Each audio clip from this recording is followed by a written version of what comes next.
নমস্কার বন্ধুরা, সুধা কিচেনে সবাইকে স্বাগত। চলে এসেছি একটি জমজমাট রাস্তা রেসিপি নিয়ে। দেখুন, আজকে কিন্তু আমি একটি ওটস দিয়ে সম্পূর্ণ নিরামিষ রেসিপি বানিয়ে আপনাদের দেখাবো। আপনারা কিন্তু স্কিপ না করে পুরো ভিডিওটা দেখতে থাকবেন। আশা করি ভিডিওটা আপনাদের কিন্তু ভালোই লাগবে। আর আজকে কিন্তু আমি ওটস দিয়ে বানাচ্ছি ওটসের চিলা। দেখুন, এখানে নিয়ে নিচ্ছি একটা পাত্র। এরপর আমি এই পাত্রের মধ্যে নিয়ে নিচ্ছি 1 কাপ মতো গুঁড়ো ওটস। ওটসটা আমি আগে থেকেই গুঁড়ো করে রেখেছিলাম। এরপর আমি এখানে দিয়ে দিচ্ছি প্রায় 1 থেকে 1.5 কাপ মতো জল। এরপর এটা খুব ভালোভাবে গুলিয়ে আমি 10 মিনিট রেস্টে রেখে দিলাম। রেস্টে রাখার পর আমি ফিরে এলাম। এরপর এখানে আমি দিয়ে দিচ্ছি 1 চামচ মতো লবণ, মানে স্বাদ অনুযায়ী লবণ এখানে আমি দিয়ে দিলাম। লবণটাও খুব ভালোভাবে আমি বেটারের মধ্যে মিশিয়ে নিলাম। আর এরপর এখানে আমি দিয়ে দিচ্ছি 2 চামচ মতো বেসন। বেসনটাও আমি এর সাথে খুব ভালোভাবে দেখুন মিশিয়ে নিচ্ছি। বেসনটা কিন্তু খুব ভালোভাবে এর সাথে মিশিয়ে নিতে হবে, যাতে কোনো দোলা না পেকে থাকে, তাহলে কিন্তু রেসিপিটা পারফেক্ট রেডি হবে না। দেখুন, সুন্দরভাবে কিন্তু আমি বেসনটাও মিশিয়ে নিয়েছি। এরপর এখানে দিয়ে দিলাম অল্প পরিমাণে গোলমরিচের গুঁড়ো। গোলমরিচটাও আমি খুব ভালোভাবে বেটারের সঙ্গে মিশিয়ে নিলাম। এরপর দিয়ে দিচ্ছি কেটে রাখা সবজি। দেখুন, এখানে দিয়ে দিলাম গ্রেট করে রাখা গাজর, কুচিয়ে রাখা টমেটো, আর দিয়ে দিচ্ছি অল্প পরিমাণে কাঁচা লঙ্কার কুচি, আর দিয়ে দেবো অল্প পরিমাণে ধনেপাতা কুচি।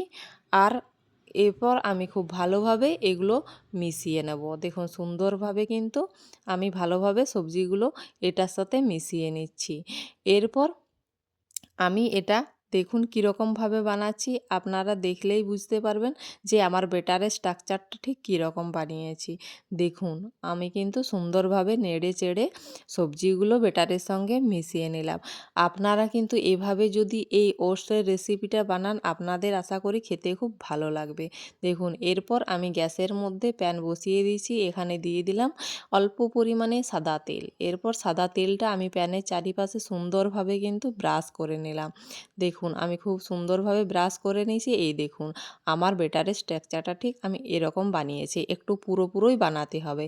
এরপর এখানে আমি 2 হাতা মতো নিয়ে দিয়ে দিচ্ছি, আর একটু আমি এই হাতার পেছন দিয়ে খুব ভালোভাবে ঘুরিয়ে নেব, তাহলে এটা গোল মতো হয়ে যাবে আর দেখতেও কিন্তু সুন্দর লাগবে। এটা একবারেই পাতলা করা চলবে না, একটু এটা পুরোই বানাতে হবে, তাহলে কিন্তু আমার রেসিপিটা পারফেক্টভাবে রেডি হবে।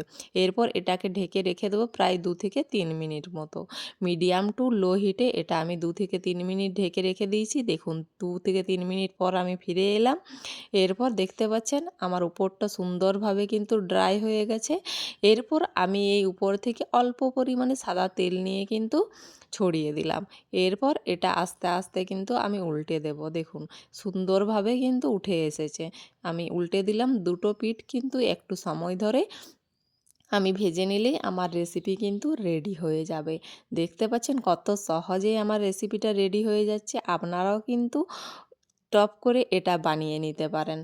দেখুন, এটা হেলদি এবং টেস্টি একটা রেসিপি। আমার কিন্তু ওটসের চিলা রেডি হয়ে গেল। একটা কিন্তু আমি রেডি করে নিয়েছি। এরপর আমি সবগুলোই এক এক করে কিন্তু বানিয়ে নেব। তারপর আপনাদের বানিয়ে দেখাচ্ছি যে আমার ঠিক কীরকম হয়েছে। দেখুন, আমার কিন্তু সবগুলোই রেডি হয়ে গেছে। দেখতে কত সুন্দর লাগছে, খেতেও অসাধারণ লাগবে। যদি আমার রেসিপিটি ভালো লেগে থাকে, অবশ্যই আমার চ্যানেলটিকে সাবস্ক্রাইব করে দেবেন এবং লাইক, ফলো, শেয়ার, কমেন্ট করে পাশে থাকবেন।